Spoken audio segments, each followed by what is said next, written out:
நீங்கள் பார்த்து கொண்டிருப்பது உங்கள் ஜாஷ்வா டிவி. சகல ஜனங்களுக்கும் நற்செய்தி.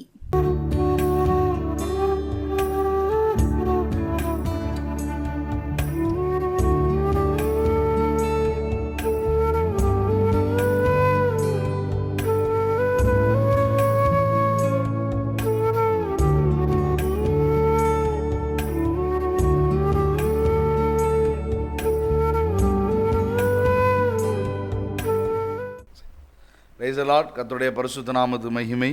ஆண்டவர் ரட்சகருமாக இருக்கிற இயேசு கிறிஸ்துவின் நாமத்தினால் வார்த்தையில் ஜீவனுள்ளவரே என்கிற இந்த செய்தி வேளையிலே உங்களை சந்திப்பதில் மிகுந்த சந்தோஷம். ஆண்டவர் கிருபையாக இந்த 2025 இந்த 3வது மாதத்தில் ஆண்டவர் நம்மை கொண்டு வந்திருக்கிறார். மட்டுமாக நாம் நிற்பதும் நிர்மூலமாகாமல் இருப்பதும் கர்த்தருடைய கிருபை. அதை நினைத்து நன்றி நிறைந்த இருதயத்தோடு கூட தேவனை துதிப்போம், ஸ்தோத்தரிப்போம், அவருக்கு மகிமை செலுத்துவோம், அவருடைய சித்தம் செய்வோம். கர்த்தர் நம்மை ஆசீர்வதிப்பார். ஆமென். அல்லேலூயா. கர்த்தருடைய பரிசுத்த நாமத்துக்கு மகிமை. இந்த மார்ச் மாதம் நமக்கு ஆசீர்வாதமாக தேவன் மாற்றி தரும்படி அவருடைய திருவசனத்துக்கு நாம் செவி கொடுக்க வேண்டியது அத்தியாவசியமாக இருக்கிறது. கர்த்தருக்கு மகிமை உண்டாகட்டும். அதனால தான் இந்த செய்தி வேளையில் வார்த்தையவே முக்கியத்துவப்படுத்துகிறோம். பாடல், துதி, ஜெபம் என்று அநேக காரியங்கள் தேவனண்டை போகிறதற்கான காரியங்கள் இருந்தாலும் இங்கே நாம் பார்க்கிறது அதிகமான நேரம் கர்த்தருடைய வசனம். ஏனென்றால் ஆண்டவராகி கர்த்தர் அவர் திருவள்ளம் பெற்றிருக்கிறார். கர்த்தர் தம்முடைய சகல பிரஸ்தாபத்தை பார்க்கலும் தன்னுடைய வார்த்தையை மகிமைப்படுத்தியிருக்கிறார் என்று வேதம் சொல்கிறது. ஆண்டவருக்கு எத்தனையோ பிரஸ்தாபங்கள் இருக்கிறது. ஆனால் அவருக்கு ரொம்ப பிரியமானது, அவர் மகிமைப்படுகிறது அவருடைய வார்த்தை. அதனால தான் இந்த வார்த்தையில் ஜீவனுள்ளவரே என்கிற இந்த செய்தி வேளையில் நாம் தேவனுடைய வசனத்தை தொடர்ந்து நாம் தியானித்து வருகிறோம். கர்த்தருக்கு மகிமை உண்டாகட்டும். இந்த வருடத்தின் ஆசீர்வாதத்துக்காக நாம் பார்த்து வந்தோம். முதலாவது மாதம் உங்களுக்கு ஞாபகம் இருக்குன்னு நினைக்கிறேன். கர்த்தருக்கு ஸ்தோத்திரம். அப்போஸ்தலனாகிய பவுல் என்கிற அதாவது தேவ மனுஷன் மூலமாய் ஆவியானவர் சொன்ன வார்த்தையை தான் இந்த வருடத்தின் ஆசீர்வாதத்துக்காக தியானித்தோம். எல்லாவற்றாலும் நிரப்புகிறவர் என்று சொல்லி நம்முடைய ஆண்டவருடைய நாமத்தை நாம் என்ன செய்தோம்? அறிக்கை செய்தோம். இந்த வருஷத்தில் உங்களே என்னையும் ஆண்டவர் ஒரு குறைவில்லாமல் இருக்கணும்னு விரும்புகிறார், நிறைவானவர்களாக இருக்க வேண்டும் என்று விரும்புகிறார் அப்படின்னு தேவ வசனத்தை என்ன செய்து வருகிறோம்? தியானித்து வருகிறோம். குறை இல்லாதவர்கள் இல்லை, ஆனால் ஆண்டவரோ நிறைவை விரும்புகிறார் என்கிற காரியத்தை நம்ம என்ன செய்து வருகிறோம்? தியானித்து வருகிறோம். ஆனால் அப்படினால் அவருடைய சாயலாக சிருஷ்டிக்கப்பட்டிருக்கிற மனுஷன் நாம் காண்கிற மிருக ஜீவன்களிலிருந்து உண்டானவர்கள் அல்ல, காணக்கூடாத கிருமிகள், பாக்டீரியா அப்படின்னு சொல்லப்படுகிற அவைகளிலிருந்து உண்டானவர்கள் அல்ல. நாம் தேவ சாயலாக சிருஷ்டிக்கப்பட்டவர்கள். ஆனபடினால் அவருடைய பிள்ளைகளாக நாம் இருக்கிறோம். நாம் எப்படி குறைவுள்ளவர்களாக இருக்கிறது அவரால் தாங்க முடியாது அப்படிங்கிறத நம்ம என்ன செய்ய வேண்டும்? சிந்திக்க வேண்டும். உங்கள் பிள்ளைகள் குறைவுள்ளவர்களாக இருந்தால் நீங்கள் தாங்குவீங்களா? சகித்து கொள்வீங்களா? யோசித்து பாருங்கள். அப்படி இருக்கும்போது ஆண்டவர் தமது சாயலாக தமது ரூபத்தின்படி சிருஷ்டித்த மனுஷனை மட்டும் குறைவுள்ளவனாக இருக்க எப்படி அவர் விரும்புவார்? அதனால தான் அவருடைய நாமமே சொல்லுகிறது எல்லாவற்றாலும் நிரப்புகிறவர் என்று சொல்லி. அந்த நிறைவை முதல் ஜனவரி மாதத்திலையும் நிரப்புகிறவர் சொல்லி பார்த்தோம். 2வது பிப்ரவரி மாதத்திலையும் 2வது நிறைவை பார்த்தோம். லேவியர் ஆகமத்தில் அவர் நம்மேல் கண்ணோக்கமாக இருந்து நம்மை பழுகவும் பெருகவும் பண்ணி உன்னோடே அவர் உடன்படிக்கையை திடப்படுத்துவார் என்று சொல்லி பழுகவும் பெருகவுங்கிற நிறைவை குறித்து பார்த்தோம். இப்பொழுது இந்த 3வது மாதத்திலையும் ஆண்டவர் நம்மை குறைவுள்ளவர்களாக இருக்க வைக்காமல் நிறைவானவர்களாக மாற்ற விரும்புகிறார். அந்த நிறைவு என்ன? நாம் திருவசனத்தை என்ன செய்வோம்? வாசிப்போம். திருப்பிக் கொள்ளுங்க. வாசிக்கும்படியான வேத வசனம் இந்த மார்ச் மாதத்தின் ஆசீர்வாதத்துக்காக நீங்களும் நானும் பார்க்கிற இந்த பூமியில் இருக்கிற என்னென்ன காரியங்கள்லாம் உங்களுக்கு இருந்தால் சந்தோஷமாக இருக்குமோ, சமாதானம் உண்டாகுமோ, நிம்மதியாக இருப்பீங்களோ, மகிழ்ச்சியாக இருப்பீங்களோ, இது எல்லாமே அவருடைய வார்த்தையால் தான் சிருஷ்டிக்கப்பட்டிருக்குங்கிறத நீங்கள் என்ன செய்யக்கூடாது? மறந்துடக்கூடாது. ஆமீன். அதனால் அவருடைய வார்த்தைக்கு செவி கொடுத்தீங்கன்னா உங்களுக்கு எதெல்லாம் வந்தால் சந்தோஷமோ அது எல்லாம் வார்த்தையில் தான் இருக்குது. அதனால் வார்த்தைக்கு கவனமாக செவி கொடுத்து பாருங்கள். நிச்சயமாக நீங்கள் ஆசீர்வாதமாக இருக்க முடியும். மத்திய எழுதின சுவிசேஷம் 25வது அதிகாரம் வாசிங்க, 29வது வசனத்தை எடுத்துக்கொடுங்க. மத்தேயு 25:29வது வசனம். உள்ளவன் எவனோ அவனுக்கு கொடுக்கப்படும், பரிபூரணமும் அடைவான், இல்லாதவனிடத்திலிருந்து உள்ளதும் எடுத்துக்கொள்ளப்படும் அப்படின்னு நினைச்சிடும். ஜெபிப்போமா? பிதாவாகி தேவனே, கர்த்தராகிய இயேசு கிறிஸ்துவின் நாமத்தினால் ஆசீர்வதிக்கப்பட்டதான நல்ல இந்த செய்தி வேளைக்காக உமக்கு ஸ்தோத்திரம். ஆண்டவரே, உடைய திருவசனத்தை சொல்ல, அறிவிக்க, சுமக்க எவ்வளவேன்னு தகுதி கிடையாதப்பா. ஆண்டவரே, இந்த செய்தியை கேட்கிற ஒவ்வொரு இருதயத்திலும் நீங்கள் பேசுங்க இசப்பா, நீங்கள் கிரியை செய்யுங்க ஆண்டவரே. வார்த்தை கேட்கிற ஒவ்வொரு பிள்ளைகளும் ஆசீர்வதிக்கப்படுவார்களாக, பரிசுத்தமாக்கப்படுவார்களாக, நீதியை கைக்கொள்களாய் மாறுவார்களாக, சத்தியத்தின் மேல் பசிதாகம் உள்ளவர்களாய் மாறுவார்களாக. இந்த பூமியிலே அவர்கள் அநேகருக்கு சாட்சிகளாக இருப்பார்களாக. ஆண்டவரே, தாழ்த்தி வெறுமையாக்குகிறோம். மகிமை, கணம், துதி எல்லாம் இயேசுவுக்கு செலுத்துகிறோம். இயேசு கிறிஸ்துவின் நாமத்தில் வேண்டி ஜெபிக்கிறோம் ஜீவனுள்ள நல்ல பிதாவே. ஆமென், ஆமென். அல்லேலூயா. ஒரு நிறைவு, கர்த்தருக்கு மகிமை உண்டாகட்டும். அந்த நிறைவை குறித்து பார்க்கிறோம். இது என்ன நிறைவு? உள்ளவன் எவனோ அவனுக்கு கொடுக்கப்படும், பரிபூரணமும் அடைவான், இல்லாதவரிடத்திலிருந்து உள்ளதும் எடுத்துக்கொள்ளப்படும். கர்த்தருக்கு மகிமை உண்டாகும். உள்ளவன் எவனோ அப்படின்னு சொல்லி என்ன செய்கிறோம்? வாசிக்கிறோம். இந்த பரிபூரணத்தை ஆண்டவர் தருகிறார். எந்த காரியத்திலே உங்களுக்கு பரிபூரணத்தை தருவார்? ஒரு தாயானவளுக்கு தன்னுடைய பிள்ளைக்கு என்ன வேணும் அப்படிங்கிறது என்ன செய்யும்? தெரியும். பிள்ளை அழும்போது நாம் நினைப்போம் சுகம் இல்லையா அப்படின்னு நினைப்போம். நாம் நினைப்போம் ஏதாவது பூச்சி கடிச்சிருச்சா அப்படின்னு நினைப்போம். எதையும் பார்த்து பயந்துட்டா அப்படின்னு நினைப்போம். அப்படி அடுத்த நபர்களாக இருக்கிற நமக்கு அதெல்லாம் தெரியும். ஆனால் தாயானவளுக்கு தான் தெரியும் பிள்ளை பசியில் அழுதா, பயத்தில் அழுதா அப்படிங்கிறது என்ன செய்யும்? தெரியும். தூக்கத்துக்கு அழுதா, தூக்கத்துக்கும் அழுமா. ஆமாம், பாருங்கள். அப்போது தூக்கத்துக்காக தான் அழுது அப்படிங்கிறத தாய்க்கு தான் என்ன செய்ய முடியும். அதே போல் உங்களுக்கும் எனக்கும் என்ன வேணும், என்ன இருந்தால் நம்ம சந்தோஷமாக இருப்போம், ஆசீர்வாதமாக இருப்போங்கிறத நம்மை உண்டாக்கினவரும் நம்மை சிருஷ்டித்தவரும் நமக்காக ஜீவனை தந்த இயேசுவுக்கு தான் தெரியும். நாம் நினைப்போம் பணம் வந்தால் சரியாயிரும், பொருள் வந்தால் சரியாயிரும், வீடு கட்டிட்டோம்னா சரியாயிரும், கல்யாணம் ஆகிட்டுனா சரியாயிடுவான், ஆமாம் வேலை கிடச்சிட்டுனா சரியாயிடுவான், இந்த நோய் மட்டும் சுகமாயிட்டுனா போதும், இதில் ஒரு ஜெயம் கிடச்சிட்டா போதும்னு நாம் என்ன செய்கிறோம்? ஒவ்வொரு காரியத்தையாக என்ன செய்கிறோம்? நாம் யோசிக்கிறோம், நாம் சொல்லுகிறோம். ஆனால் நமக்கு என்ன வேணும், எது நம்முடைய குறைவெல்லாம் பரிபூர்ணமாக மாற்றும் அப்படிங்கிறது யாருக்கு தெரியும்? ஆண்டவருக்கு தான் தெரியும். அது என்ன அப்படின்னு கேட்டிங்கன்னா, வேதம் சொல்லுகிறது, கர்த்தருக்கு ஸ்தோத்திரம், முதல் வார்த்தை, யாருக்கு இந்த பரிபூரணத்தை ஆண்டவர் தருவார்? அது சமாதானமா, சந்தோஷமா, நிம்மதியா, விடுதலையா, ஆசீர்வாதமா, செல்வமா, செழிப்பா, எந்த காரியத்தை கர்த்தர் உங்களுக்கு கொடுத்து உங்களுக்கு பரிபூரணத்தை தருவார் அப்படின்னா, வேதம் சொல்கிறது, எதுவாக இருந்தாலும் சரி, உள்ளவன் எவனோ அவனுக்கு என்ன செய்யப்படும்? கொடுக்கப்படும். யாருக்கு ஆண்டவர் கொடுப்பார் பரிபூரணத்தை அப்படின்னா, வேதம் சொல்கிறது, கர்த்தருக்கு ஸ்தோத்திரம், உள்ளவனுக்கு கொடுப்பார். எல்லாருக்கும் என்னது நல்ல பழக்கம் அப்படின்னு கேட்டிங்கன்னா, இல்லாதவங்களுக்கு கொடுக்கறதா என்னது நல்லது. இயேசுவும் எதற்காக வந்தார்? வேதம் சொல்கிறது, நீதிமான்களே அல்ல பாவிகளையே என்ன செய்ய வந்தேன். ஆமாம், பரிசுத்தம் இல்லாதவர்களை தான் ரட்சிக்க வந்தார். அப்போ பாவிகளை தான் ரட்சிக்க வந்தார். அந்த ஆண்டவர், கர்த்தருக்கு ஸ்தோத்திரம், கர்த்தருக்கு மகிமை, இங்கே சொல்லுகிறார், உள்ளவனுக்கு தான் கொடுப்பேங்கிறார். வியாதிஸ்தர்களை தேடி போன ஆண்டவர், பிசாசு பிடித்தவர்களை தேடி போன ஆண்டவர். வேதம் சொல்கிறது, நன்மை செய்கிறவராக அவர் சுற்றி திரிந்தார் என்று. நீங்கள் என்னை தெரிந்து கொள்ளவில்லை, நான் உங்களை தெரிந்து கொண்டேன். நீங்கள் என்னை தேடவில்லை, நானே உங்களை தேடி வந்தேன். இதுதான் வசனம், வார்த்தை இருக்குது. அப்போ நம்மை தேடி சுவிசேஷம் வருகிறது, நம்மை தேடி ஆறுதல் வருகிறது, நம்மை தேடி சுகம் வருகிறது, நம்மை தேடி சத்தியம் வருகிறது. இதைத்தான் பார்த்துருக்குறோம். ஆனால் இங்கேயோ உள்ளவனுக்கு தான், இல்லாதவனுக்கு இல்லைன்னு சொல்ல இருக்கு. அப்போ ஆண்டவர் என்ன தன்னுடைய கருத்தை மாற்றி கொண்டாரா? இல்லை. கர்த்தருக்கு மகிமை உண்டாகட்டும். என்ன? கர்த்தருக்கு ஸ்தோத்திரம், உள்ளவன் எவனோ அப்படின்னு சொல்லி நம்ம நினைச்சுக்கிறோம். ஏனென்றால் நமக்கு கொடுக்கப்பட வேண்டியவைகள் எதில் இருக்கிறது அப்படின்னு நமக்கு என்ன செய்யணும்? தெரியணும். நாம் எதுக்குள்ளேயோ இருக்குன்னு நாம் என்ன செய்து கொண்டிருக்கிறோம்? சிந்தித்து கொண்டே இருக்கிறோம். ஆமாம், கர்த்தருக்கு ஸ்தோத்திரம். நல்ல கவனிங்க. நாம் எதில் இருக்குது, எதில் இருந்தால் இதில் இருந்தால் நமக்கு வரும் அப்படின்னு நம்ம என்ன செய்கிறோம், நினைக்கிறோம். பாருங்கள், கர்த்தருக்கு மகிமை உண்டாகட்டும். ஒரு பிரதர் அவர் லோன் வாங்கி அவர் வீடு தன்னுடைய காரியத்தை என்ன செய்து கொண்டிருந்தார். அவருடைய அந்த லோன் அவருடைய சம்பளத்திலிருந்து 3/4 பகுதி அங்கே போயிடுமா. அவரோட மனைவியினுடைய வருமானத்தை வச்சு தான் குடும்பம் என்ன செய்கிறாங்க, நடத்துகிறாங்க.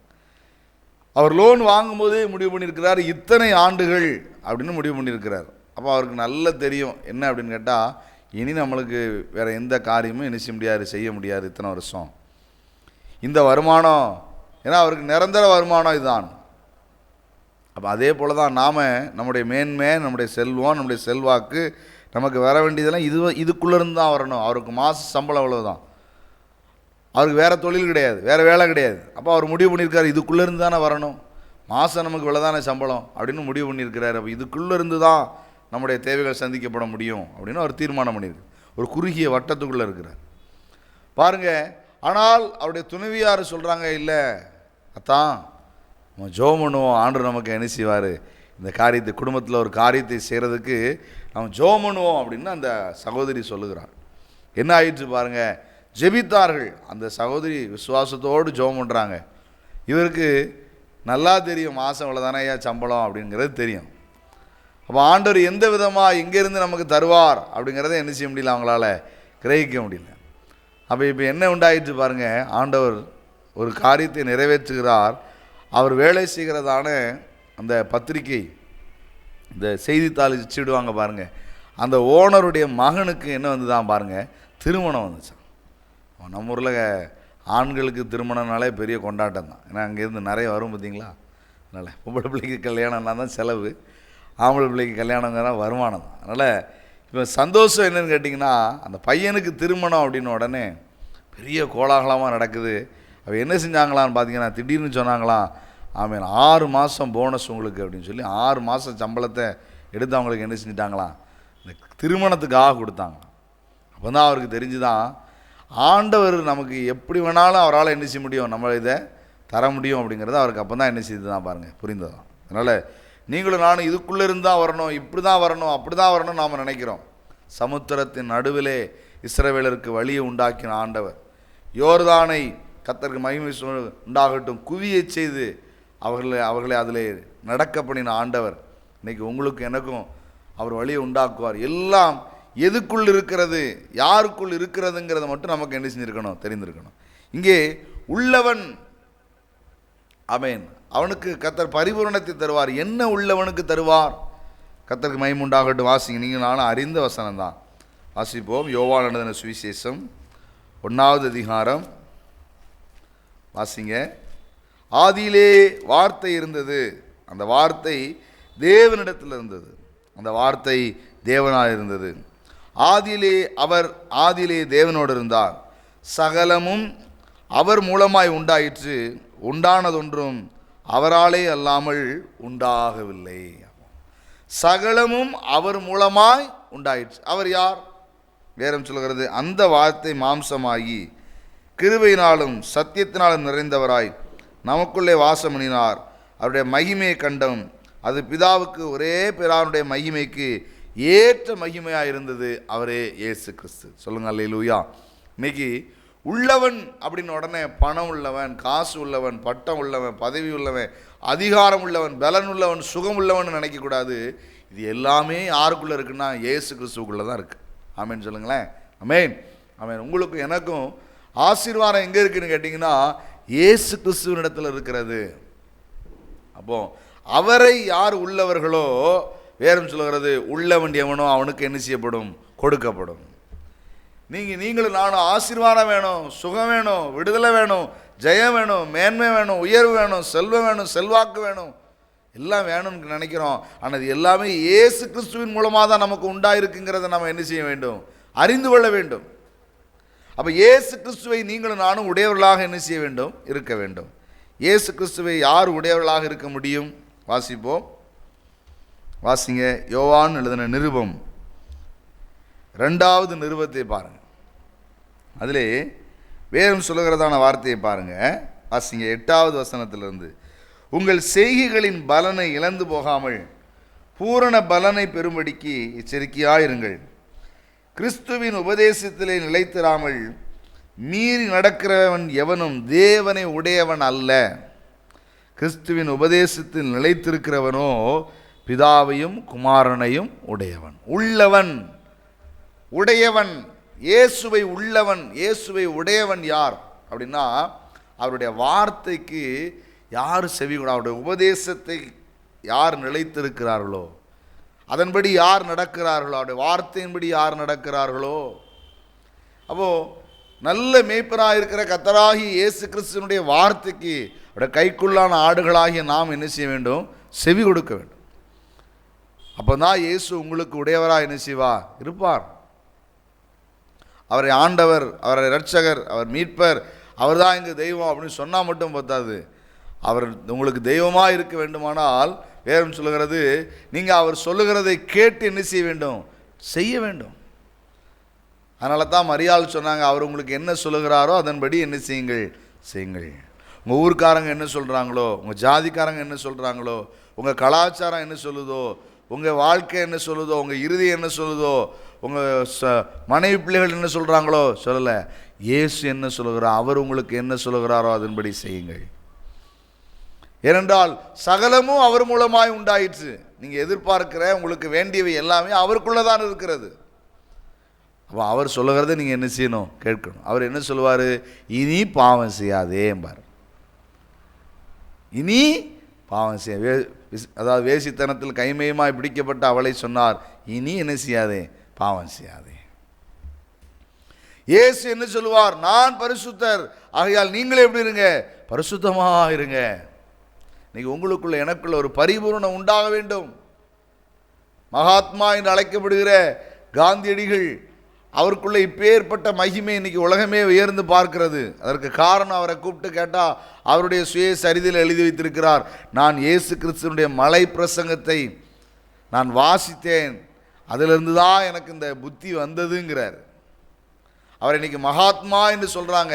ஒரு கன்னத்தில் அடைத்தால் மறு கன்னத்தையும் காட்ட வேண்டும் என்கிற இந்த அகிம்சையை கற்றுக் கொடுத்தவர் இயேசு கிறிஸ்து.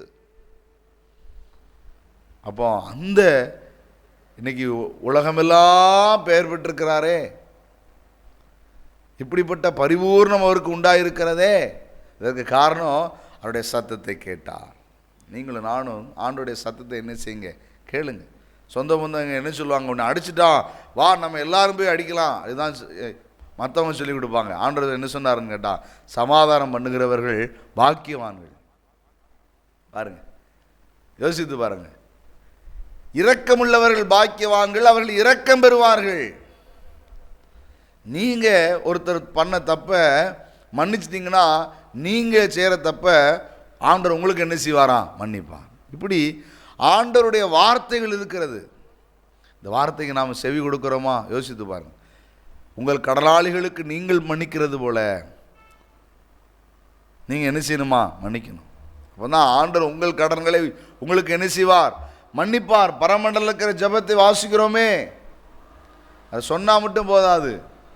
அவர் இரக்கத்தில் ஐஸ்வர்யம் உள்ளவராய் பரிபூர்ணமாய் உங்களை ஆசீர்வதிக்கணும்னா அவர் சொன்னதை கேளுங்க. நீங்கள் யார் சொல்கிறத கேட்குறீங்க? பழிக்கு பழி வாங்கணும், நாக்கப்படுங்கிற மாதிரி 4 வார்த்தை என்ன செய்யணும்? அப்போ தான் என்னுடைய மனசு ஆறுன்னு நிறைய பேர் என்ன செய்கிறாங்க?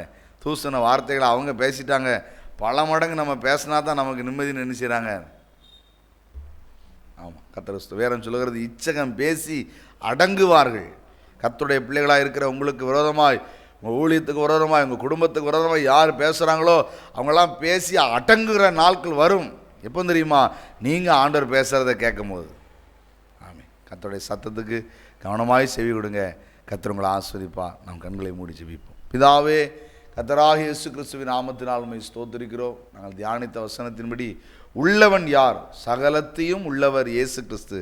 அந்த இயேசு கிறிஸ்துவை உள்ளவர்களாக மாற வேண்டுமானால் ஆண்டவரே உங்கள் சத்தத்துக்கு நாங்கள் செவி கொடுக்க வேண்டும். அப்பா, யார் உம்முடைய சத்தத்துக்கு செவி கொடுக்கிறார்களோ அவர்களோடு நீ இருக்கிறீர். அவர்களே உள்ளவர்கள், அவர்களுக்கு கொடுக்கப்படும், பரிபூர்ணமும் அடைவார்கள். உடைய நாமம் மகிமைப்படட்டும். தாழ்த்தி வறுமையாக்கி ஒப்பு கொடுக்குறோம். மகிமை, கனம், துதி எல்லாம் இயேசுவுக்கு செலுத்தும். இயேசு கிறிஸ்துவின் நாமத்தில் வேண்டி ஜெபிக்கிறோம் ஜீவனுள்ள நல்ல பிதாவே. ஆமேன், ஆமேன், ஆமேன். அல்லேலூயா. கர்த்தர் உங்களை ஆசீர்வதிப்பார். கர்த்தருக்கு மகிமை உண்டாகட்டும்.